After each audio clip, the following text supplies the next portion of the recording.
I nearly forgot.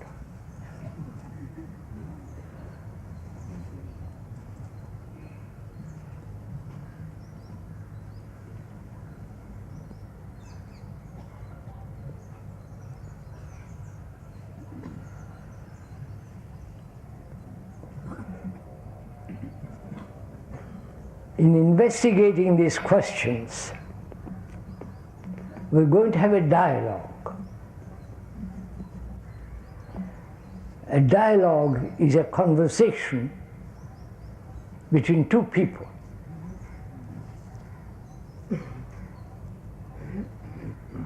You ask the question, the speaker answers it. Then you respond to that answer,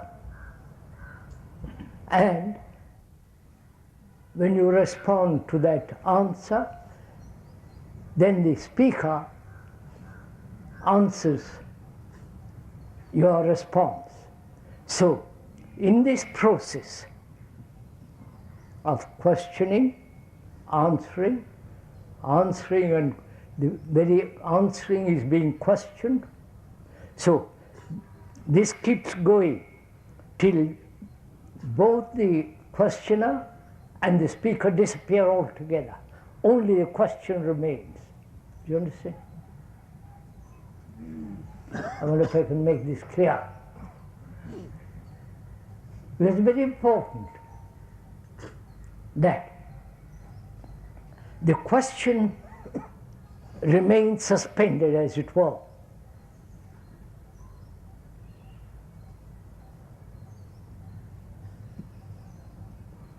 And when you ask a question and the speaker answers that question, and you respond to that question through that answer, you're following this? No, I'm afraid you don't. Please, this is rather complicated. I don't know how to put it across so that we really understand this problem, this question. Because in questioning and answering from each one of us, till you and the speaker are no longer important, but only the question remains. And as the question remains, it gains vitality, energy.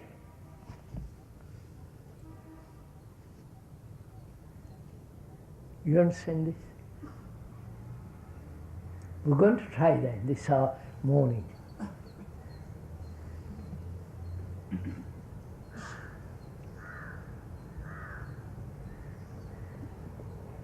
Have you finished with your waving, sir?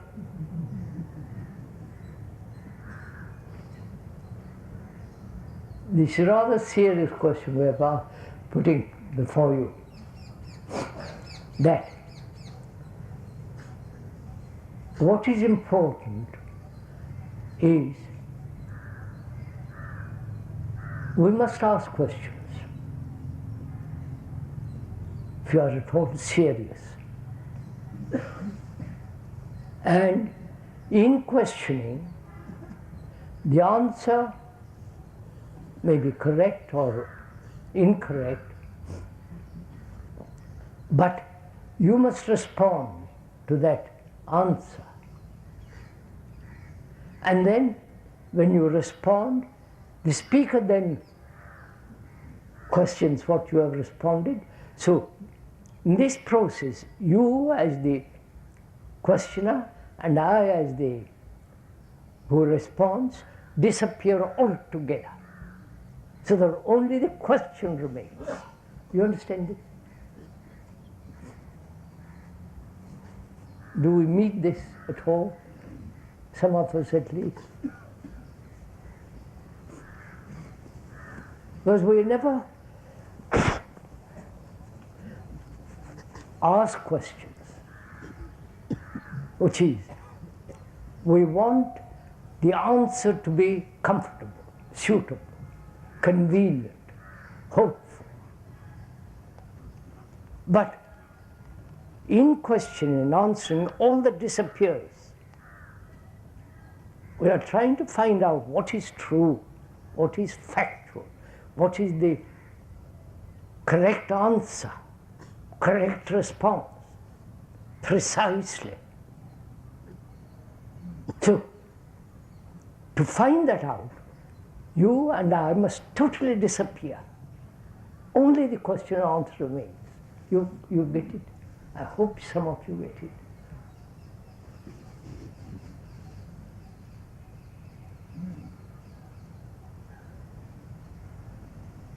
It's a lovely morning, few drops of rain, and the earth is rich and beautiful.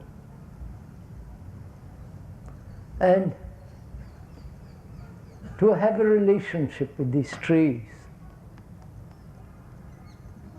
with nature, with those marvelous clouds you perhaps saw this morning, full of beauty, full of light and astonishing shapes. And we never look at these things. We are too much concerned with ourselves.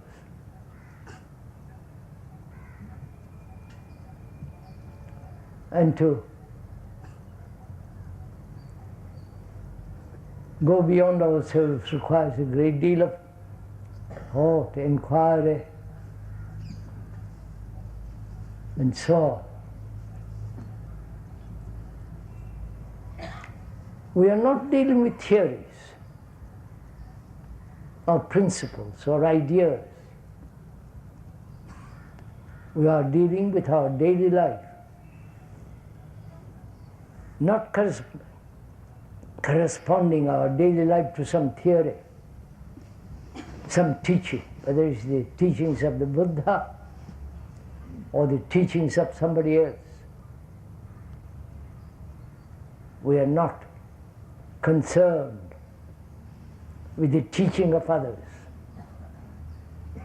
We are concerned to find out for ourselves how to live without conflict, without pain. And that doesn't depend on any theory. And especially in this country, you live on words, phrases, tremendous knowledge of other people, what other people have said. You're full of commentaries, and you never discover for yourself when you depend or follow other people's concepts and principles and teachings. So please, let's find out if we can live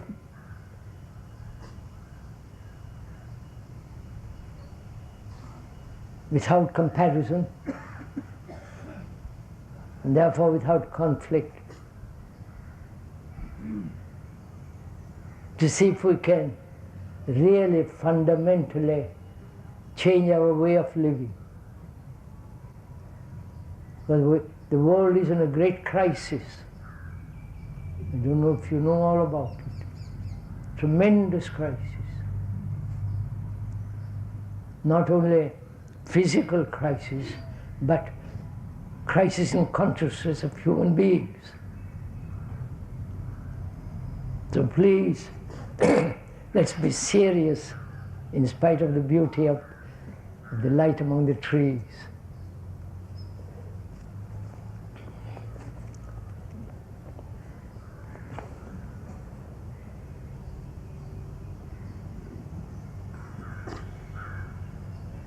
For the last 7 years, whatever work I have attempted to undertake, whether inwardly, psychologically, or externally, in the fields of business, finance, education, family, and so on, has ended in failure. Anything that I have touched has turned to ashes. What is the cause of this state of affairs, and what is the remedy? For the last 7 years, whatever work I have attempted to undertake, whether externally, psychologically, or inwardly, psychologically, externally, in the fields of business, finance, education, family, and so on, has ended in failure. Anything that I have touched has turned to ashes. What is the cause of this state of affairs, and what is the remedy? Are you interested in this question? Are you interested in this question? Or is it somebody else's question in which you are not interested, and only interested in your own question? The questioner asks why everything he has touched, outwardly, inwardly, has turned into ashes. And what's the cause of it, and what's the remedy? It's a rather interesting question if you go into it carefully. We all want to succeed. We worship the god of success or the goddess of success. Politically, religiously, and the field of business, science, you want all to be recognized, rewarded, famous. I do not know if you have watched among the scientists infighting that goes on amongst themselves, among the professors, amongst the business people. My family is better than your family. You know, the whole process of the desire to succeed. What is success? Please, I'm asking you a question, you have to reply to it. Now, you can't all of you reply, then too much noise, we would understand each other.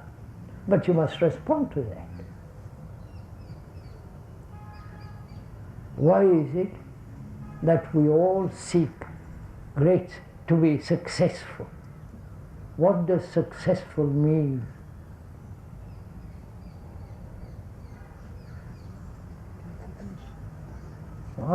Answer it inwardly for yourself. To fulfill your desires, to have more money, to be famous, to have the Nobel Prize, and if you can't, you are jealous, angry, fighting. So what does success mean? And you are a disciple of some guru. I hope you aren't. If you are, you want to attain whatever that may mean. You want enlightenment, whatever that may mean. See, the same process in the business world, in the psychological world, in the so-called spiritual world, we all want to be successful. To achieve something. Why? Why this tremendous urge in the affluent society and a society that is not so What is the human urge that propels us, drives us to seek success? Please answer it.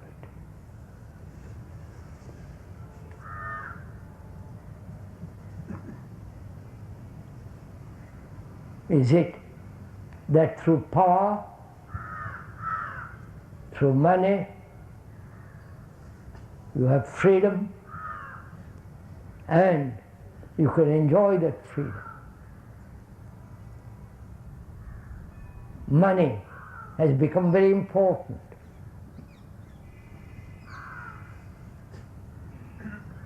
And having no money also becomes important.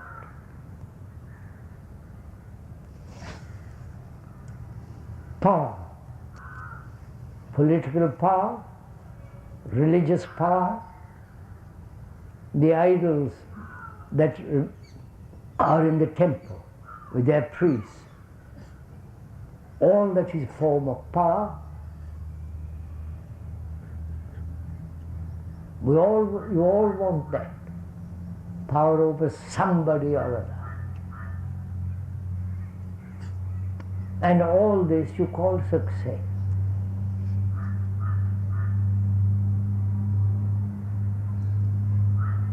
You are not so beautiful, you want to be beautiful. And so on and on and on. Does success depend on comparison?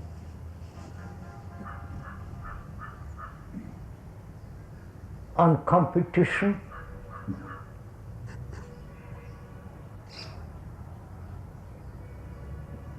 Your answer, please.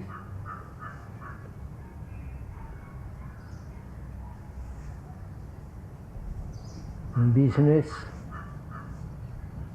every boy wants to be successful in his examinations, and so on. What does all that mean? This tremendous urge to be successful, to achieve, to become. Please answer. To become. I am not this, but I will become that. I am poor, I am going to work like blazes and get powerful, money, better position. Right? Which is this everlasting struggle to become something. You're an apprentice to a barrister, and then you want to be the barrister. You know the game that we all play, to become something. What is it that is becoming? Please answer this question to yourself. What is it that is becoming? Your desire, to achieve your goal, to achieve a better position, a status. What is it that is becoming? The thing that is becoming. You understand my question?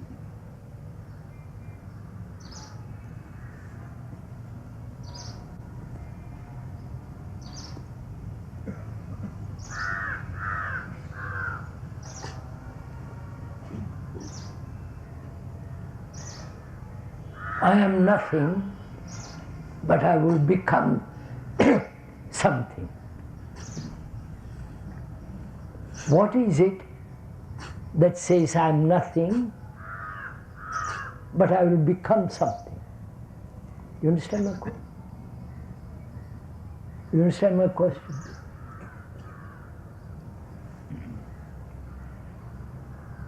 I am angry, violent, I will become non-violent.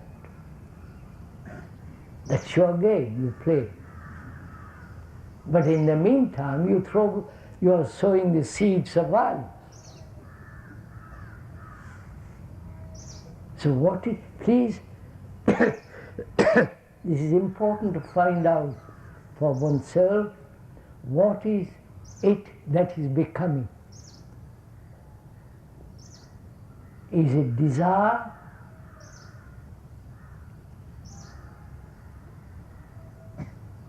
If it is desire,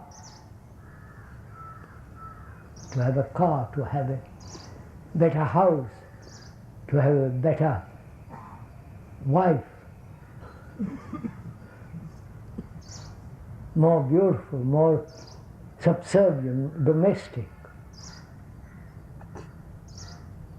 So, is desire the root of becoming? I'm not saying anything against desire, so don't withhold it. We are just questioning each other. Is it that desire, seeing a beautiful house, a lovely garden, if you have ever seen a beautiful house, it's a lovely garden. A lawn that's kept beautifully, without a single weed. And you see it, and you say, my God, I wish I had it. That's becoming, right? So, what is desire? You answer that question, please.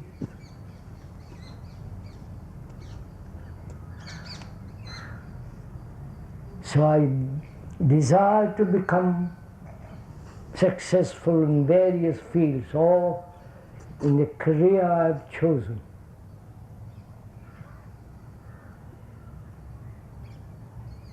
I have an object I must have at the end of so many years, whatever target you have, and you strive after it. If you've not had children, you want children.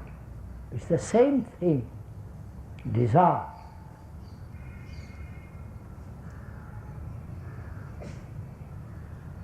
Right? Desire to achieve nirvana,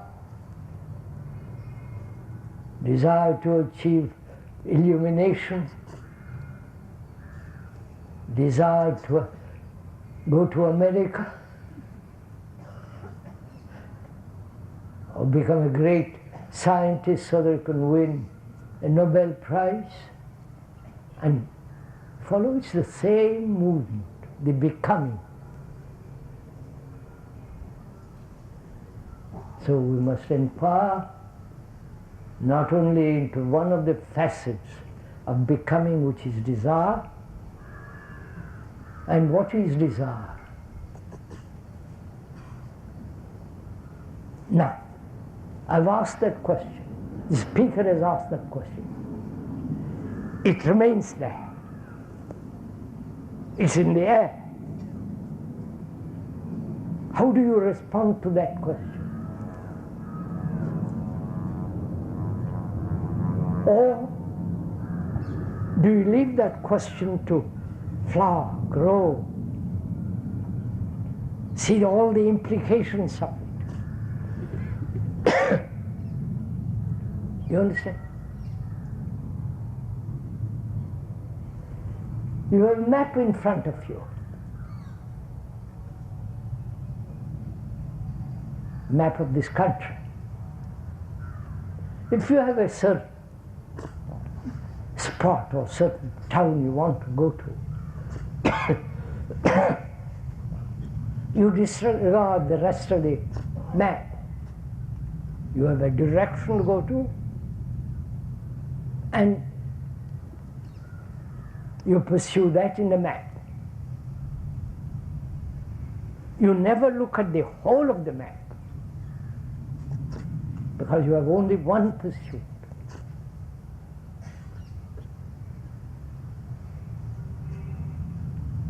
Because you want to be successful. You want to achieve. If you don't achieve, you're nobody. You're frightened. If you call yourself PhD, your family purrs, delighted. If you have Nobel Prize, all the papers throughout the world, except perhaps in behind the Iron Curtain, publish your name. You become famous, rich. But it is the same movement. Whether you ask whether your desire is for illumination, enlightenment, or for Nobel Prize, or to be a rich man in a potty little town. Right, sir? So we are asking, what is desire?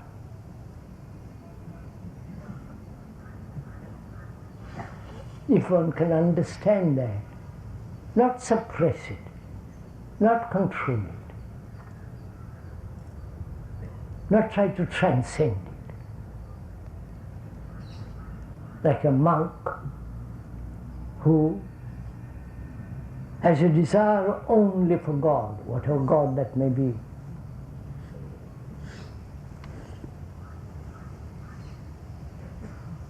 And it is the desire to achieve that kingdom that drives him. He still has the fire of desire, as you have. So what is desire? Find out, sir, and put the question. How do you respond to that question?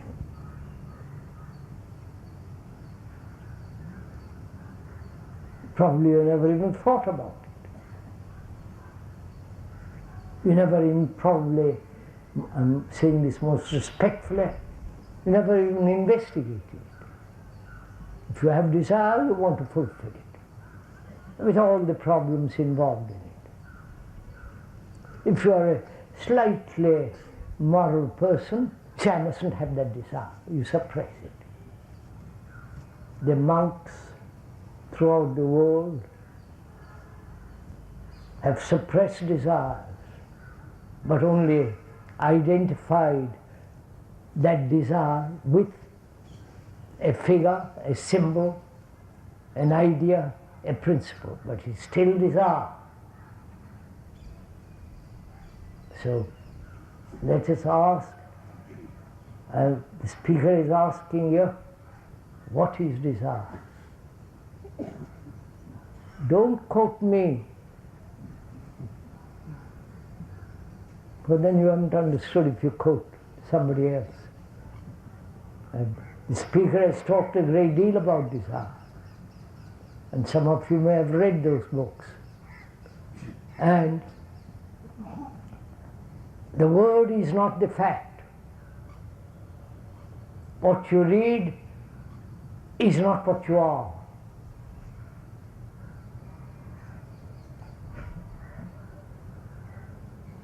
So what is more important is what you are.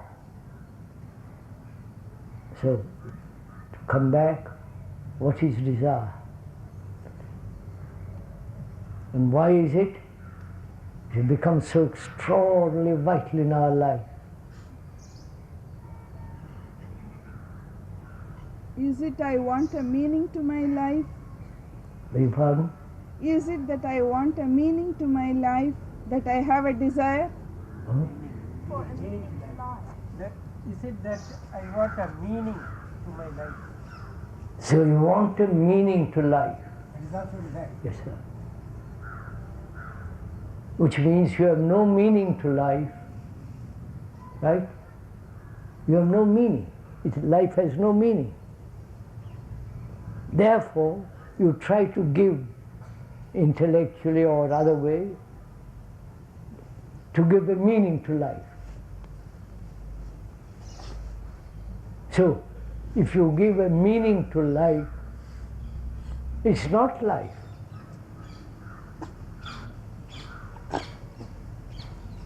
If you want to give a significance to that tree, and then you don't know the beauty of the tree.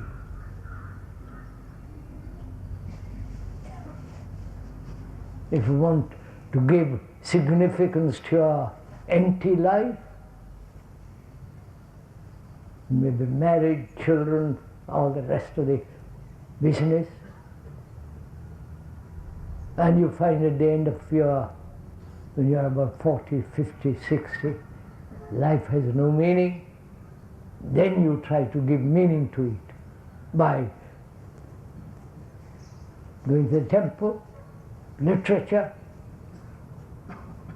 playing the violin, painting, anything to escape from what you are.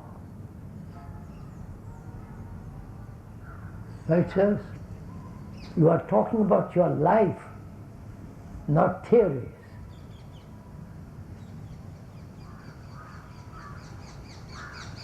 Not what other people have said.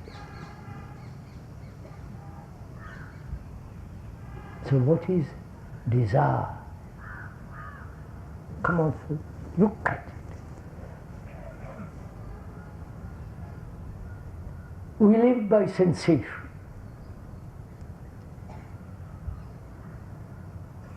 And sensations are the responses of our senses.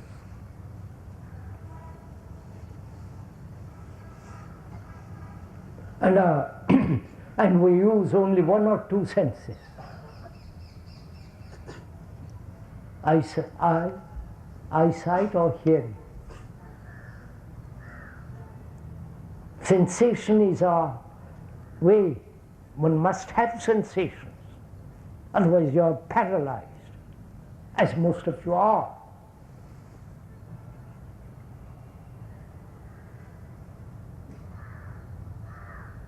Paralyzed in a country that's going down the hill.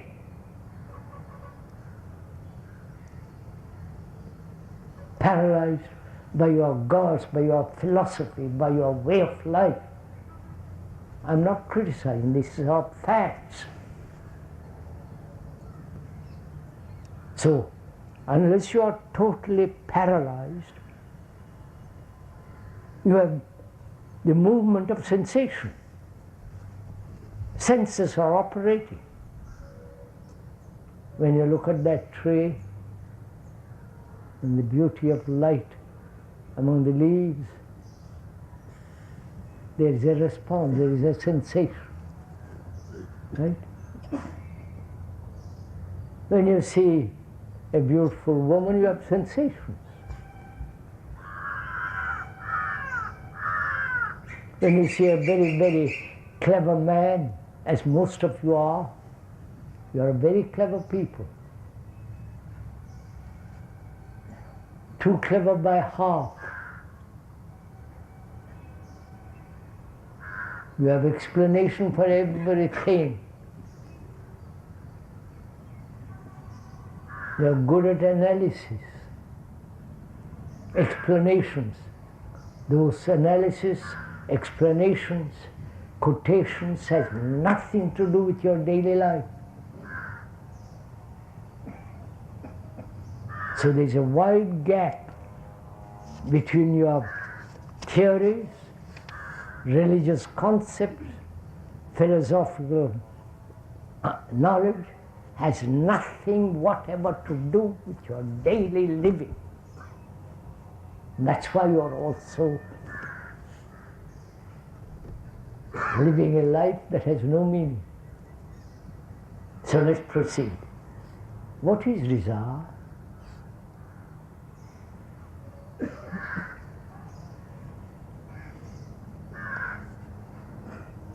How does desire arise?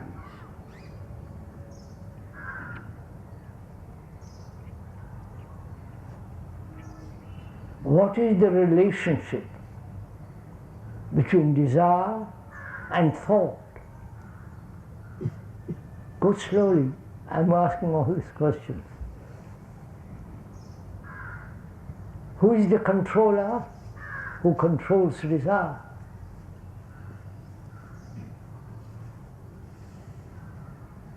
And why all religions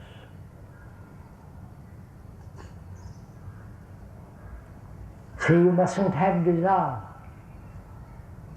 more or less in different terminology. So unless we understand very deeply the activity of desire, not the objects of desire, right? Am I making? Not the objects of desire, but desire itself. A child may want to be an engine driver, or you may want to be a first-class pianist, but you still desire, you understand, so on. We are not concerned with the objects of desire, but desire itself. Right?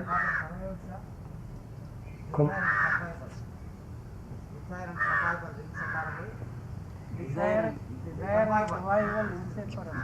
What? Desire and survival are inseparable. Desire and survival are inseparable. What is it to survive? What does it mean to survive? Survive physically? If you want to survive physically and be secure physically, you must have no nationalities, right? Because tribalism, which is glorified nationalism, is destroying the world, right? Ideals, ideologies of Russia and the ideologies of the democratic world are destroying humanity. So there is no security. You are not surviving. The danger is there, right? But you are blind to it. Because you say nationalism is security. So security, survival has a meaning only when you don't belong to any country, to any group, to any religion. Then you're a strong person, both biologically as well as psychologically. You are a free human being, and you might help to prevent the stupidities of politicians and the voters. So let's proceed. What is desire? What is the origin, the beginning of desire?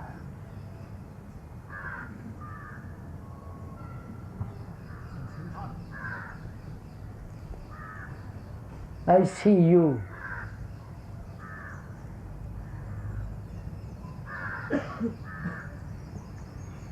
There is the seeing of that color of that sari or that shirt, the seeing with the eye, visual perception, and there is a sensation, right? Which is, I don't like that color, but I like that color, right? You're following this? Seeing, from which arises sensation, then I contact the sari or the shirt, contact in the sense touch it, right? Sensation, contact, right? And from that contact, greater sensation, which is, I see a beautiful shirt in the window, or a sorry or whatever you want. Seeing, then going inside and touching the material, and from that touching, greater sensation, right? You are following this? You are following this? Don't you do this ordinarily in your daily life? So, that's what you are doing. Seeing, contact, and greater sensation. Now, what happens after that?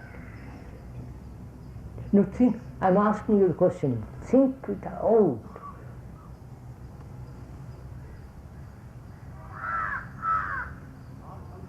Sir, don't think it out, go into it carefully. I see that beautiful house. The seeing creates a sensation. If I'm a friend of that house, I go inside, look at the walls, look at the shape of the windows. All that is a sensation. Then what takes place?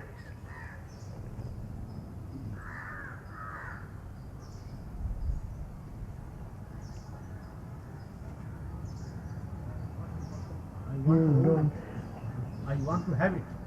Yes, sir, that's sensation. I'm asking, please do pay little attention if you're interested in it. We must have sensations. Otherwise you're biologically, physically paralyzed. If your arm doesn't feel, then that arm is paralyzed. So there must be sensation. That's no natural, healthy state. If I ask you a question, and if you are actively, mentally aware, you respond to it. But if you are tired, sleepy, lazy, or burdened with philosophy, burdened with other people's sayings, then you can't respond. You will say what other people have said. Right? So there is the seeing, contact, sensation. Right? This is natural, healthy. Then what takes place?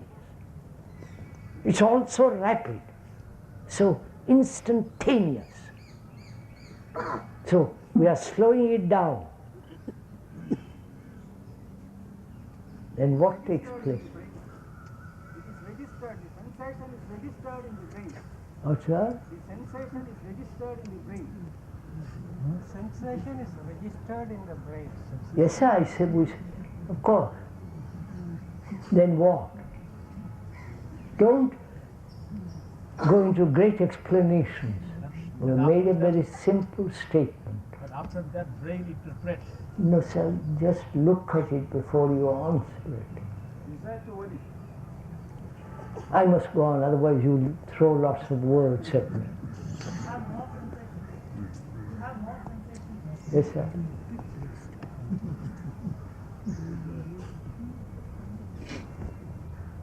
I see that house,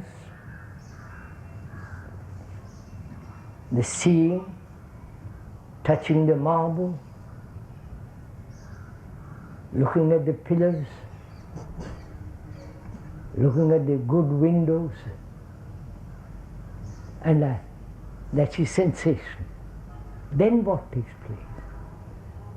Then thought comes in and says, how nice it would be if I had that house, right? See what takes place. Then thought uses the sensation, and thought is also another sensation.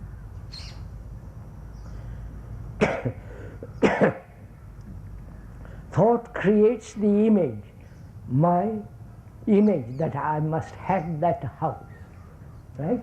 You understand? That is sensation, then thought instantly says, creates the image of me living in that house. Have you understood it? Hein? Est-ce que vous avez compris quelque chose? I mean, sorry. Have you understood something?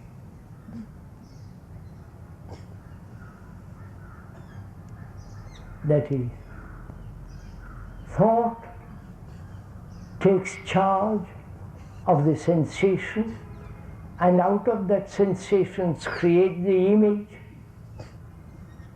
and the image is only that house, or that car, or that something or other. You have followed this? So, watch carefully. Sensation is healthy, normal. Then thought comes along and says, out of that sensation creates the image, and when thought shapes the sensation, at that second, desire is born.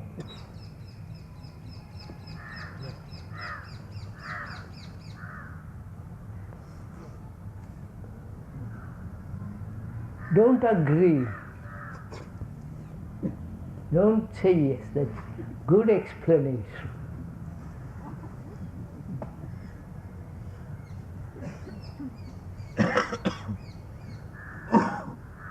Now, if you don't shake your head in agreement, then why are you slave to desires? Right? You're too quick to agree with anything that is said. But I'm pointing out most respectfully that we always are trained to control, suppress, transcend, escape in various forms from desire. Have you noticed the sannyasis in this country and the monks in Europe, especially in Italy? They're walking down the street and they have the Bible and never look around because temptation. So you look. And the sannyasis in this country, I've followed many of them behind them, they are chanting something or other, never look at the beauty of the earth, the flowers, the streams, the sky, the passing woman. But don't be tempted, right? So, I'm asking you a question. Sensation is right, natural, healthy. Can thought not interfere? When thought takes charge of sensation, at that second, desire is born. You understand this? No, find out. If you can, remain with sensation is natural. And a gap when thought doesn't interfere. You understand what I'm saying? So can thought abstain for a few seconds?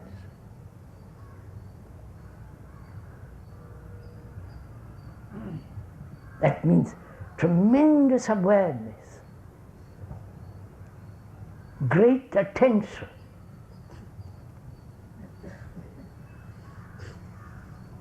Don't say what is attention, what is awareness, go off into some explanation.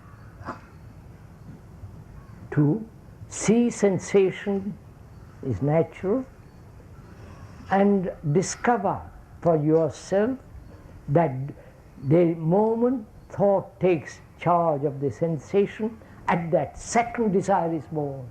I want that house, or that woman, or that something or other. Right? To be aware, to pay attention so that thought doesn't take charge of sensation. That is timeless. I won't go into all that. You have never thought about all this.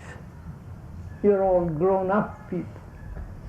You have ashes on your head and go to temples and all kind of childish stuff. And you haven't even gone into yourself. You have never even thought to ask this question.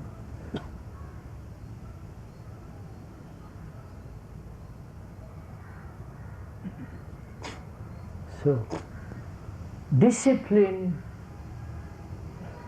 is not the end of desire. Discipline itself becomes desire. Right? But if you learn what is desire, learn, not from the speaker, from yourself. Understand, investigate, go into it. Then it is yours. You're learning. There was a great Spanish painter. He was 95 or more or less. And he said, Goya, he said, I'm still learning. You understand? So learning is everlasting. But knowledge is not. Knowledge is limited, finite. But you are learning. So one learns.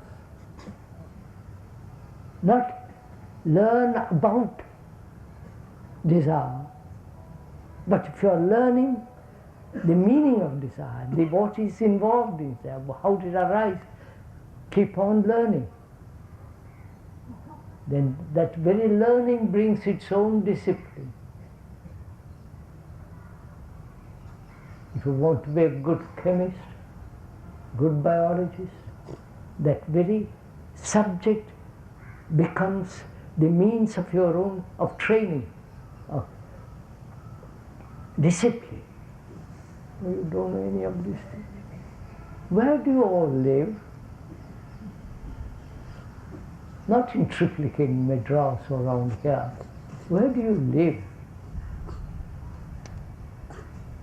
If life has no meaning, and all the temples are full of things made by hand and by the mind, which you are worshipping, all this has no meaning at all anymore. So please ask this question of yourself.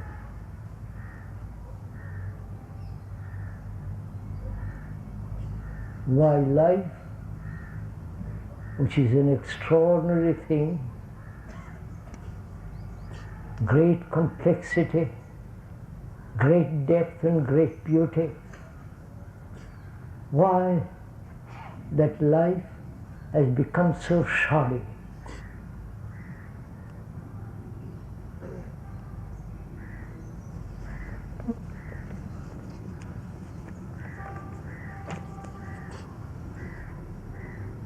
We are unable to see the crisis in our lives with all our senses, as you put it. Consequently, we are in endless misery. How can we gather our entire energy and see what is? We are unable to see the crises in our lives with all our senses, as you put it, as speaker puts it. Consequently, we are in endless misery, and how can we gather our entire energy to see what is? Right? This is the question. You have understood the question?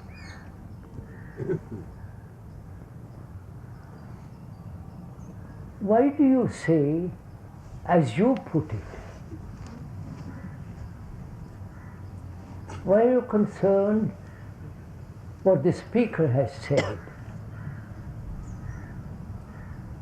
You understand?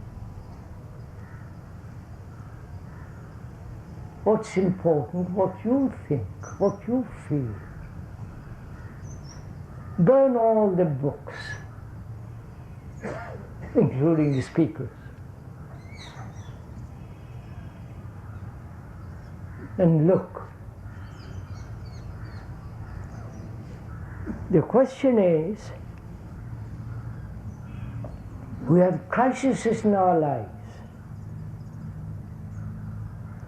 and we are unable to solve them or meet them correctly.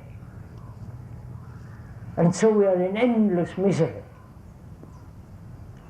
How can we gather this tremendous energy necessary to meet this crisis? You said that's the question.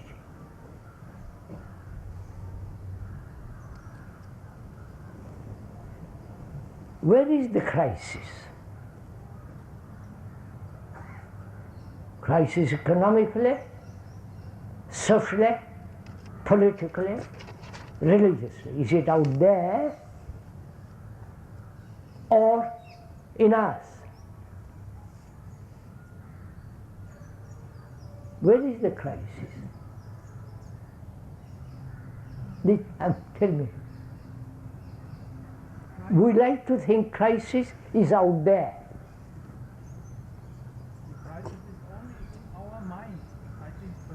Yes, sir, that is in your own consciousness, in your own being first. Is that so? You understand? We say, no, it's not out there. So where is it?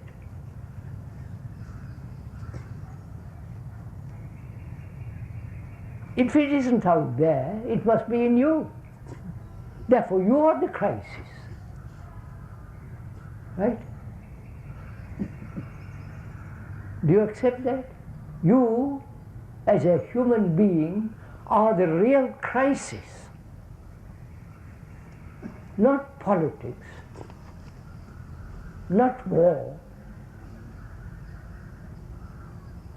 not the crisis in business, or in technology, or in chemistry, but you as a human being are the crisis.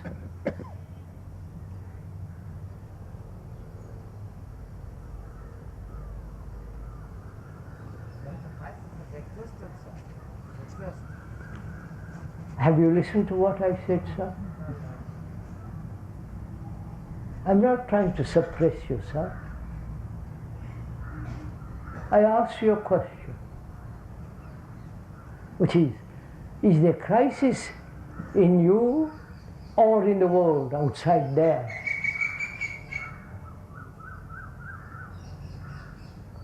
If it is in you, you are the crisis. See that, sir? Human beings are the crisis.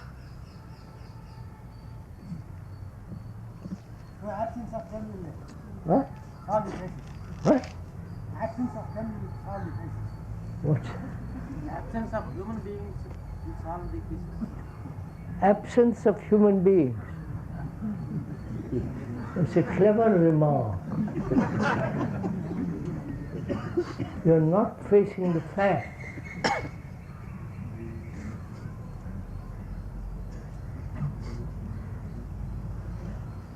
See how we, what am I to do, sir? The crisis is both in the world and in us. The crisis in the world, we have created it.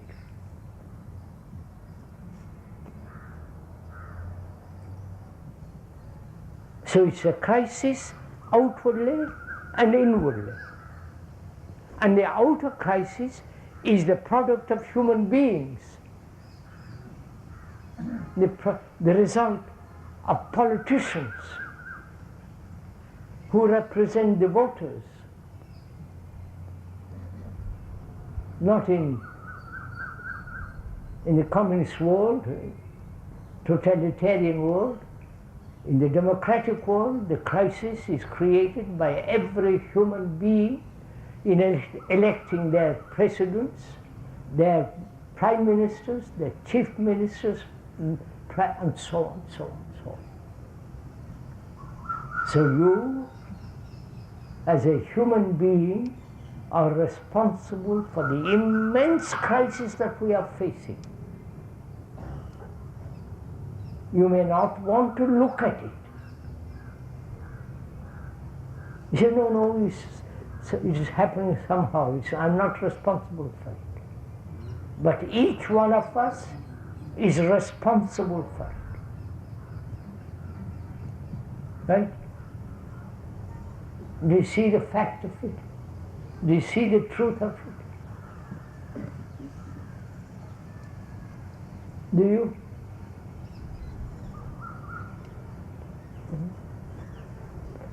If you don't, the speaker can't do anything about it. But if you do, let's talk about it. Let's investigate it. Not taking sides, which means to investigate it, you cannot have any prejudice, any bias, any opinion.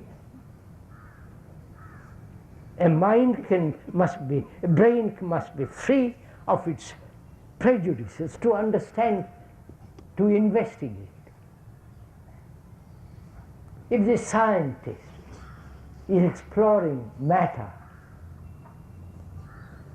he cannot have preconceptions about it. He cannot have some conclusions about it. If he has, then his conclusions interfere with his investigation, right? So he must be free from conclusion to find out what is matter. So we must see the crisis is in us.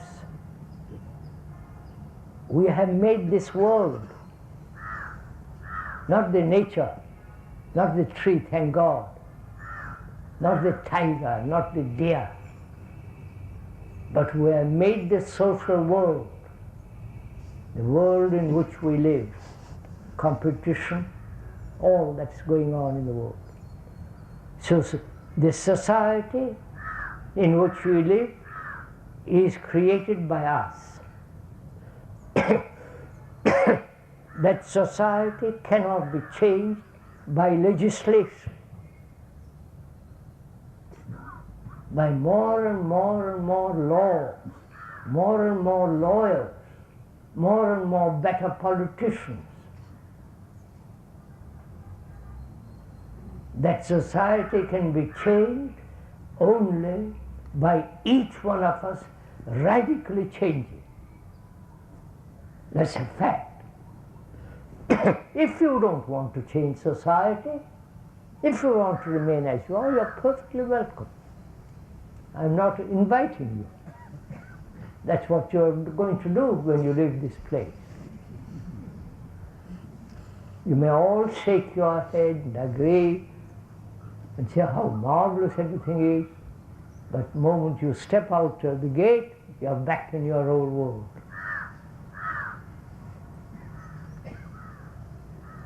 So the question is, what will make you change? You have suffered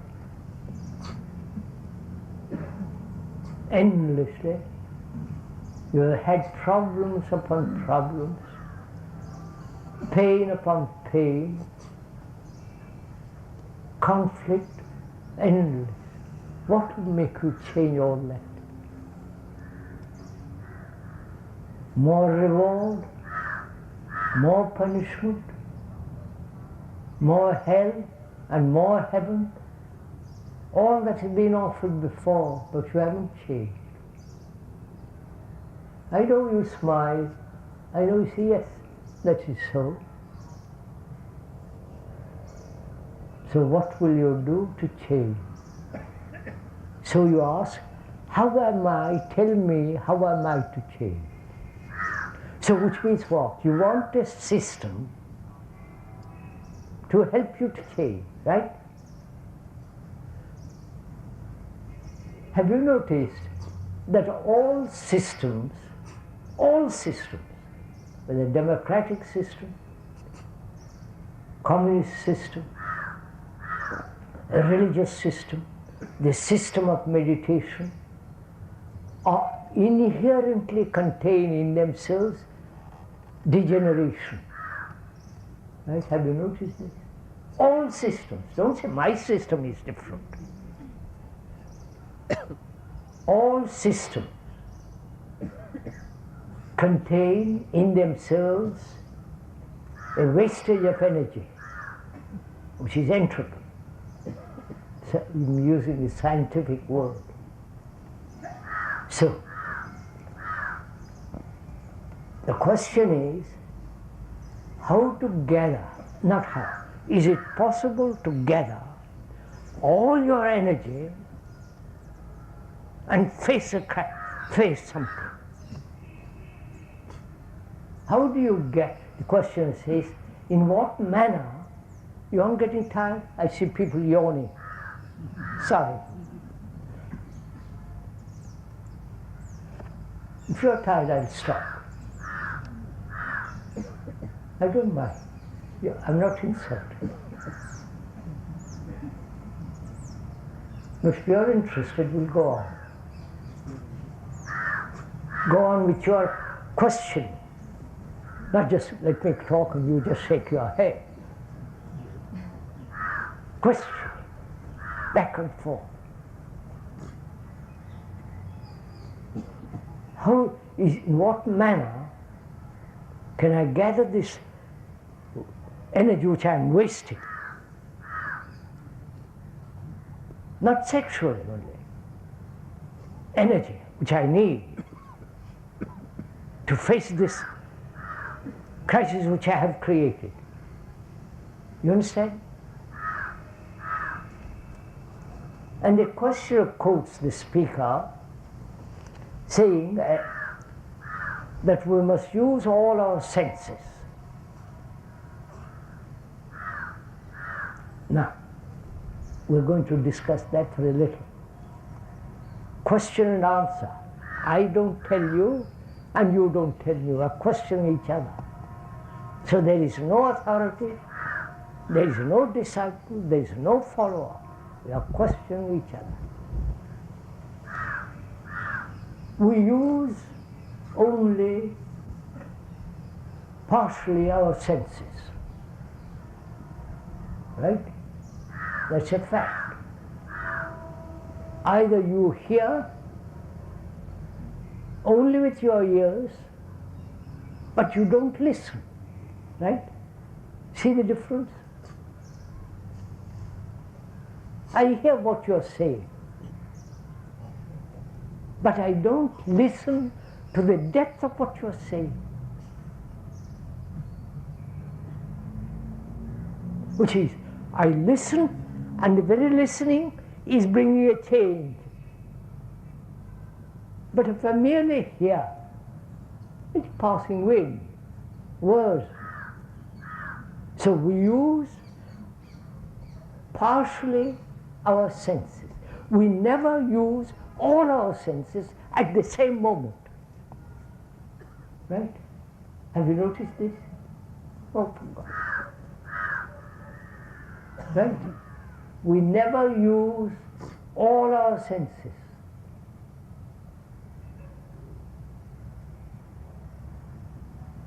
which means we never are completely attentive, completely giving all our attention, which I am doing now and you are not doing it. Do you understand? That is, when I use all my senses, when I look at something, there is that marvelous sea, wave upon wave, the blue waters. If you look at that sea with all your senses, there is no center as the me looking. I don't know if you understand. Right, sir? It's only the partial sense, only when partial senses are operating, there is the sense of the me. Have you noticed that?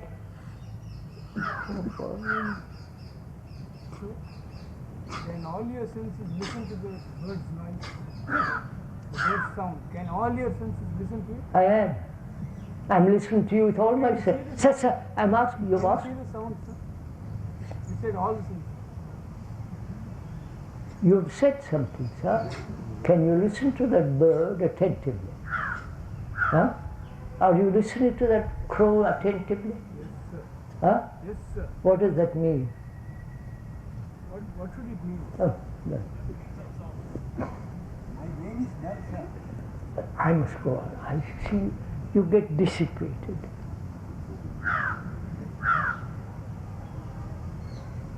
I'm just asking you, most respectfully, have you ever looked at anything with all your senses? You have never done it. What's that? What? Yes, Please, sir. they seem to think when you are looking at something, you are also hearing it and feeling it and all that. So, please just listen to. I put a question.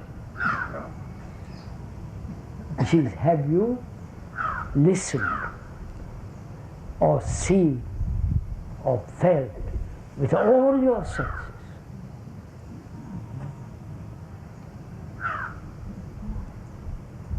Find out.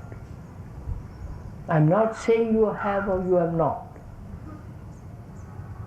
I said, discover for yourself what it means to listen to that crow, to listen to your wife, which is much more important than the crow. Listen to your husband and listen with all your energy, which means all your senses alert. Not sexual senses, not merely this sensory response, but the whole totality of your energy. Never do it. One has probably never done it. I'm not criticizing, I'm not telling you you are not done it, but probably you have not done it.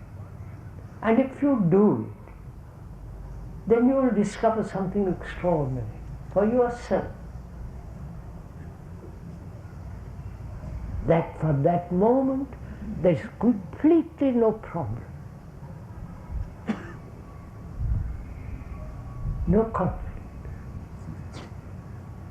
Because you are so tremendously alive, tremendously attentive. It's only not being able to attend that creates the problem.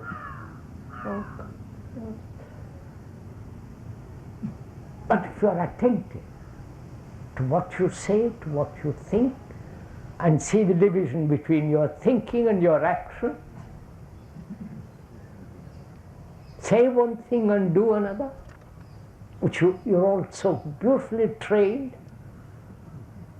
So a man has been Sir, just a minute, sir. Let him complete.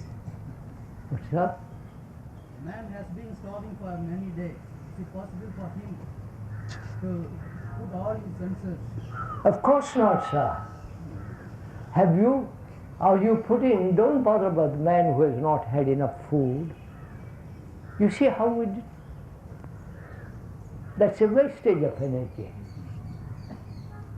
You talk about a man who has no food for 3 days. Whereas you are the crisis, not that poor chap.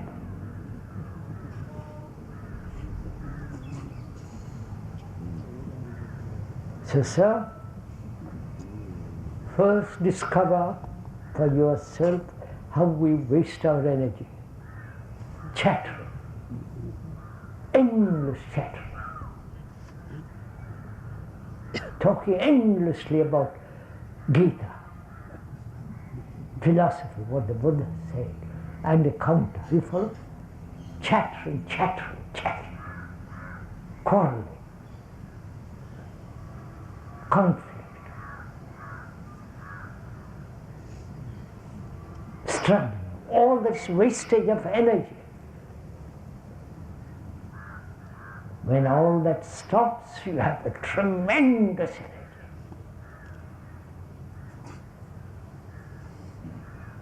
And the brain becomes extraordinarily alive.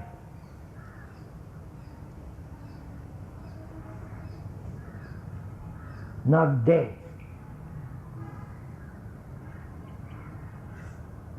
And so, to have this tremendous energy, which is to have passion, not lust, passion. You require a great deal of inquiry, not separate action from what you think and what you feel.